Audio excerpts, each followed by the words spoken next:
Bonjour à toutes et à tous. Je m'appelle David. J'ai 38 ans. J'habite en banlieue au sud-ouest de Paris. Je suis bibliothécaire. Je travaille dans la bibliothèque Louise Valserre-Gaillard à Paris.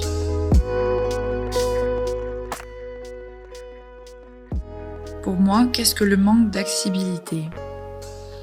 Parmi toutes les situations inaccessibles, j'ai choisi d'évoquer un exemple de ma vie de quartier. J'ai inscrit ma fille à la crèche. Et avant de l'y laisser, j'ai dû m'entretenir avec la directrice pour expliquer la situation et aborder divers éléments. Je lui ai demandé qu'un ou une interprète professionnelle et diplômée soit présent, de façon à fluidifier nos échanges. Elle a accepté ma demande, mais la vraie question était qui paye l'interprète ? Pas elle, m'a-t-elle dit.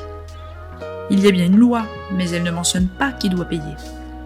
J'ai pu relayer la situation à une personne de référence et après de longs échanges, j'ai réussi à la convaincre.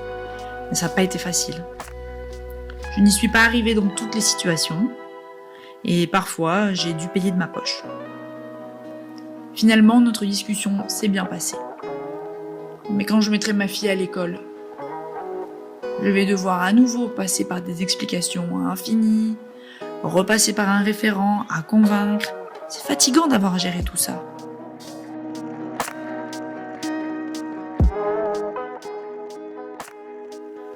Quelle aurait été la solution ? J'aimerais qu'en France, et dans les dom-toms, dans les établissements publics, aux impôts, en mairie, j'aimerais qu'on n'ait rien à faire pour bénéficier d'une interprète, si ce n'est prévenir que nous avons rendez-vous. Qu'on n'ait pas à se renvoyer la balle, qui doit quoi, à qui et selon quelle loi, ce serait simple et automatique. Cela s'accompagnerait bien sûr d'une prise en compte de besoins différents, puisque certains sourds ont besoin d'interprètes en langue des signes, d'autres de LPC ou autres. J'espère voir ceci un jour. Une accessibilité complète, sans lutte, pour un meilleur confort de vie. Merci et à bientôt.